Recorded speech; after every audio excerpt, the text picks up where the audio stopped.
नमस्ते बच्चों। आज हम पढ़ेंगे हिंदी व्याकरण। ठीक है। हिंदी व्याकरण में करेंगे पाठ 1 भाषा, व्याकरण, लिपि तथा बोली। ठीक है। भाषा को इंग्लिश में बोलते हैं लैंग्वेज, व्याकरण को ग्रामर, लिपि को स्क्रिप्ट तथा बोली को डायलेक्ट। ठीक है। तो आइए शुरू करते हैं। इसमें भाषा क्या होती है पता है? हम इसके बारे में आज पढ़ेंगे। मैंने क्लास 3rd में भी 4th में भी पढ़ाया हुआ है आपको। ठीक है। भाषा मन के विचारों की अभिव्यक्ति है। मतलब अभिव्यक्ति का अर्थ होता है प्रकट करना। जो हम मन के जो हमारे भाव होते हैं, हम किसी को अपनी बातें बताते हैं, प्रकट करते हैं। ठीक है ना। मानव सभ्यता और भाषा का क्रमशः धीरे धीरे विकास हुआ। जो मानव सभ्यता थी, जो संस्कृति थी, जो भाषा के जरिए ही धीरे धीरे इसका क्या हुआ, विकास हुआ। ये बहुत ही आगे तक फैला। पहले मानव संकेतों से अपना कार्य आगे बढ़ाता रहा। जो पहले जो मानव थे, जो मनुष्य थे, इशारों से अपना कार्य करता रहा। धीरे धीरे इन्हीं संकेतों में सुधार होता गया और भाषा के रूप में विकास हुआ। और धीरे धीरे ये जो संस्कृति, जो भाषा है, इतना डेवलप हो गया, सुधार हो गया कि इसका बहुत ही विकास हुआ। आगे जाके भाषा के रूप में, लैंग्वेज के रूप में इसका विकास हुआ। ठीक है। भैया बहनों, हम अनेक माध्यमों से अपने मन के भाव व विचार प्रकट करते हैं। जैसे नंबर 1 पर है परिवहन विभाग, ट्रांसपोर्ट डिपार्टमेंट। ठीक है। यातायात सुचारू करने वाला सिपाही यातायात को अपने हाथों के संकेतों से नियंत्रित करता है। जब आप सड़कों पे जाते हो तो जो कौन होता है, ट्रैफिक पुलिस जो होते हैं, जो बीच में रेड लाइट के खड़े होते हैं, वो इशारों से अपने बताते हैं ना आपको, सीटी बजा के इधर लेफ़्ट राइट जो भी जिस तरीके से जाना हो। ठीक है। तो क्या करते हैं ये संकेतों से। ठीक है। और ये रेलवे विभाग, रेलवे डिपार्टमेंट। रेलवे में रेल का गार्ड लाल हरी झंडियों का प्रकाश के संकेतों से रेल यातायात नियंत्रित करता है।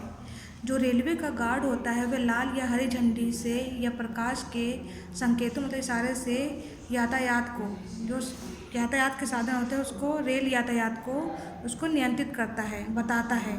ठीक है। नंबर 3 पर है खेलों में।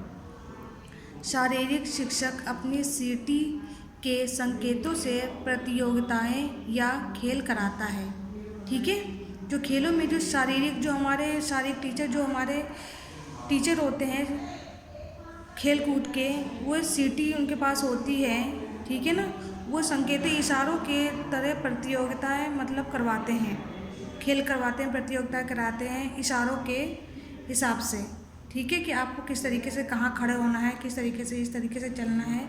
ठीक है। उपयुक्त संकेतों से भाषा का मौखिक स्वरूप देखा है। आपने यहाँ ये तीनों जो देखे, ये संकेतों के हिसाब से दिए हुए हैं। ठीक है। हम अपने भावों को बोलकर तथा लिखकर भी प्रकट करते हैं। ये हमने संकेतों के बारे में पढ़ा। और जो अपने हमारे जो मन के भाव होते हैं, हम उसको बोलकर और लिखकर भी किसी को बता सकते हैं, प्रकट कर सकते हैं। जब बोलकर लिखकर अपने मन के भाव प्रकट होते हैं, भाषा कहलाते हैं। ठीक है ना। जब अपनी जो मन के भाव होते हैं, हम उसको बोलकर लिखकर किसी को बताते हैं तो क्या कहते हैं, उसको भाषा कहते हैं। जैसे पिक्चर में दिया हुआ है, आज भारत ने क्रिकेट में पाकिस्तान को हरा दिया। ठीक है ना। ये पिक्चर दी हुई ना, इमेज दी हुई है इसमें। आज गणित विषय सभी के समझ में आ गया। ठीक है। आदरणीय पिताजी सादर प्रणाम। ठीक है बेटा। जैसे आपने उपयुक्त चित्रों में समाचार पत्र पढ़कर गणित समझ में आ गया और बातचीत करके तथा पिताजी को पत्र लिखकर अपने भाव लिखकर प्रकट किए गए हैं उसमें। ठीक है। अब देखिए आगे भाषा के रूप। ठीक है। भाषा के कितने रूप होते हैं हम आगे पढ़ेंगे। हम सभी अपने मन के भावों को 3 प्रकार से व्यक्त करते हैं। जो हमारे मन के अंदर जो भावनाएं जो चल रही हैं, जो हमें अंदर जो हलचल हो रही है, हम किस तरीके से दूसरों तक व्यक्त कर सकते हैं, बता सकते हैं, उसके बारे में पढ़ेंगे। नंबर 1 पे है मौखिक रूप। ठीक है, मतलब हम अपने मन के भाव बोलकर प्रकट करते हैं। मौखिक का मतलब होता है बोलकर, लिखित का अर्थ होता है लिखकर, सांकेतिक का अर्थ होता है इशारों द्वारा। ठीक है, और लिखित रूप में देखो, हम अपने मन के भाव लिखकर प्रकट करते हैं। सांकेतिक रूप, हम अपने मन के भाव संकेतों में समझाते हैं, इशारों से समझाते हैं। जैसे इसमें पिक्चर दी हुई है, भाषा का मौखिक रूप। ठीक है, ये गीत गा रही है या कुछ बोल रही है ना माइक में, तो ये क्या हो गया, मौखिक। भाषा का लिखित रूप, ये बच्चा लिख रहा है तो ये लिखित रूप हो गया। भाषा का सांकेतिक स्वरूप, ठीक है ना, ये ट्रैफिक लाइट देख रहे हो इसमें, ये सांकेतिक इशारों का हमें बताता है ना, ये किस तरीके से किधर जाना है, क्या करना है, रुकना है, चलना है, तो ये सांकेतिक इशारों द्वारा हो गया। ठीक है, भाषा का सांकेतिक रूप, भाषा का सांकेतिक रूप मतलब इशारों द्वारा। संकेतों में कभी कभी गलतियाँ भी हो जाती है, जो इशारों द्वारा होते हैं, कभी कभी इसमें गलतियाँ भी हो जाती हैं। इसलिए इस रूप को समाज में समानता मान्यता नहीं मिल सकी है। जहाँ गलतियाँ होगी तो उसको माना नहीं जाएगा। ठीक है ना, बोलना, सुनना, लिखना और पढ़ना भाषा के 4 कौशल होते हैं। ठीक है, क्या क्या होते हैं, बोलना, सुनना, लिखना और पढ़ना। ठीक है, भाषा के 4 कौशल होते हैं। ठीक है बेटा, अब इसमें देखिए विशेष जानकारी। विशेष जानकारी में हम अपने संसार में और भी अनेक प्रकार की ध्वनियाँ सुनते हैं। हम इस संसार में रहते, दुनिया में रहते, तो हम अनेक प्रकार की चिड़िया की, गाड़ियों की, अलग अलग तरीके की आवाज़ें हम सुनते रहते हैं। ठीक है, इस प्रकार से सभी ध्वनियाँ भाषा का स्वरूप होती हैं। कुछ हमारे समझ में आती है और कुछ नहीं आती है। ठीक है, जैसे हमें चिड़िया की जो आवाज़ें होती है नहीं समझ में आती, गाड़ियों की नहीं आती है, इस तरीके से हमें कुछ समझ में आती है, कुछ नहीं आती है। वायु की आवाज़, इंजनों, कारखानों में हो रही आवाज़ आदि, इसके अतिरिक्त जीव जंतुओं की आवाज़ें, मोर का प्याऊ ऊ करना, गाय का रंभाना। ठीक है, जैसे कबूतर का गुटरगू और चिड़िया का चींची इत्यादि। हम इनकी बोलियां समझ नहीं सकते, इसलिए इस प्रकार की बोलियों को मानव की भाषा के अंतर्गत नहीं माना गया है। ठीक है, मैंने अभी बताया ना, कुछ आवाज़ें हमें समझ में आती है और कुछ नहीं आती है, जैसे चिड़िया की हो गई, गाड़ियों की हो गई, इन सब की भाषा हमें समझ में नहीं आती है। ठीक है, अब देखिए इसमें भाषाएं, हमारा है मातृभाषा और एक है राजभाषा। मातृभाषा, हम अपने माता पिता तथा परिवार से जो भाषा सीखते हैं उसे मातृभाषा कहते हैं। जो भाषा हम अपने परिवार में रह के सीखते हैं उसे हम क्या बोलते हैं, मातृभाषा कहते हैं। राजभाषा, हमारा देश विभिन्न भाषाओं, वेशभूषा तथा बोलियों के लिए जाना जाता है। जो हमारा भारत देश है, विभिन्न भाषाओं, अनेक भाषाओं तथा वेशभूषा, जो हम कपड़े पहनते हैं, ठीक है ना, अलग अलग तरीके के, अलग अलग देशों में अलग तरीके के कपड़े पहने जाते हैं, उसके बारे में ये बहुत ही माना जाता है। अनेकता में एकता, हिंद की विशेषता, जैसे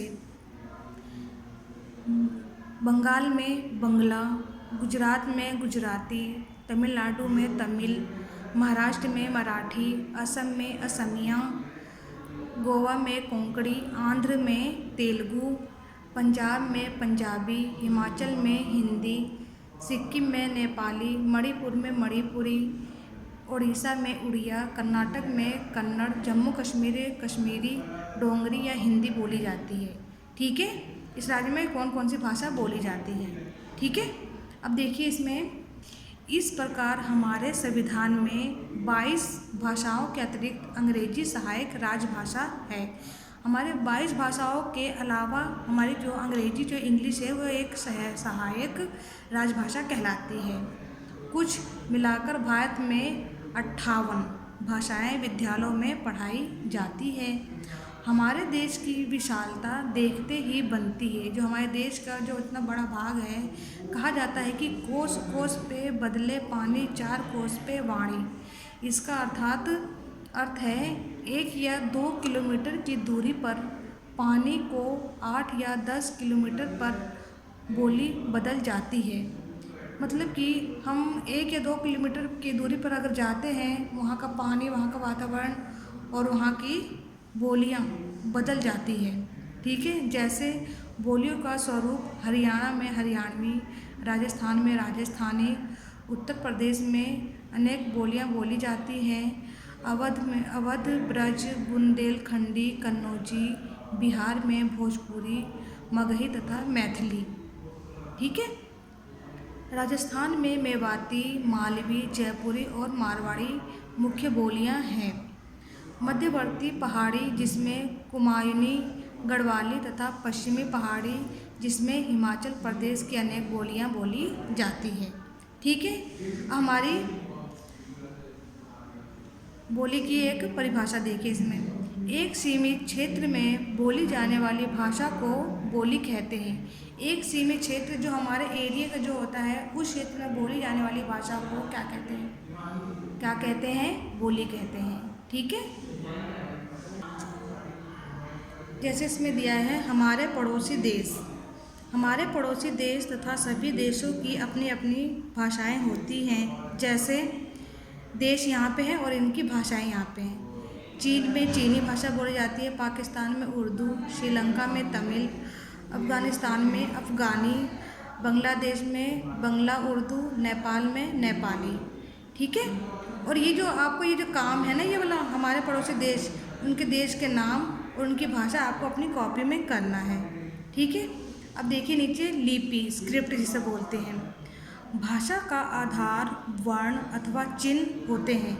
लिपि क्या होते हैं? भाषा का आधार होता है, उसमें जो वर्ण लगते हैं, जो वर्ण होते हैं और जो चिन्ह लगते हैं, उसको क्या कहते हैं? लिपि। जैसे वर्णों के मेल से शब्द बनते हैं तथा शब्द मिलकर वाक्य बनते हैं। इन वर्णों को लिखने के लिए निश्चित चिन्ह है, निशान होता है, जिसे उन्हें हम भाषा की लिपि कहते हैं। भाषा का लेखन कार्य लिपि के द्वारा ही संभव है। जो भाषा का हम कार्य करते हैं, लिखने के आधार पे ही हम उसको लिपि के द्वारा ही संभव होता है हमारा। हम लिखने की विधि को लिपि कहते हैं, जो हम लिखते हैं उसको हम लिपि कहते हैं। ठीक है, सभी भाषाओं की जननी क्या है? संस्कृत भाषा है। ठीक है, हिंदी और संस्कृत भाषा की लिपि क्या है? देवनागरी। अब देखिए नीचे दिया है भाषाएं और उनकी लिपियां। अंग्रेजी रोमन, अंग्रेजी भाषा है, उसकी लिपि क्या है? Roman. Italian Roman, German Roman, Hindi Devanagari. Urdu Farsi, Arabi Farsi, Kashmiri फारसी, संस्कृत देवनागरी। मराठी देवनागरी, नेपाली देवनागरी, कोंकणी देवनागरी, पंजाबी गुरुमुखी। ठीक है बेटा, अब देखिए नीचे यहाँ दिया है व्याकरण। व्याकरण क्या है? व्याकरण भाषा का प्राण है। ठीक है, व्याकरण के बिना भाषा अर्थ का अनर्थ कर देती है। ठीक है, उदाहरण देखिए नीचे दिया हुआ है। शुद्ध वाक्य, 2 दिन के लिए विद्यालय बंद रखा जाएगा। ये शुद्ध हो गया, सही वाक्य। अगर व्याकरण हम ना प्रयोग करें इसमें तो अशुद्ध वाक्य, देखो वाक्य क्या हो जाएगा? 2 दिन के लिए विद्यालय बंदर खा जाएगा। ये तो गलत हो गया ना। तो अगर हम व्याकरण ठीक ढंग से नहीं लगाएंगे तो भाषा का अर्थ बेकार है। अगर हम सही तरीके से लगाएंगे तो वह सही भाषा कहलाएगी। भाषा को शुद्ध, व्यवस्थित तथा ठीक ठाक रखने के लिए नियम व्यवस्थाएं की जाती हैं। अगर हम ठीक तरीके से नहीं लिखेंगे तो वो तो बेकार है उस भाषा को। ठीक है, इसी व्यवस्था को व्याकरण कहते हैं। भाषा को शुद्ध बोलना, लिखना और पढ़ना सिखाने वाली कला ही व्याकरण कहलाती है। संसार में अनेक देश हैं, उनकी अपनी अपनी भाषाएं हैं। ठीक है, अब देखिए नीचे दिया हुआ है हमने पड़ोसी देशों की भाषाओं के नाम पढ़े, अपने देश की भाषा तथा बोलियां पढ़ी और समझी। ये पाठ आपको समझ में आ गया होगा। जो काम दिया है वह आप अपनी कॉपी में, हिंदी की व्याकरण की कॉपी में आपको करना है। ठीक है बेटा।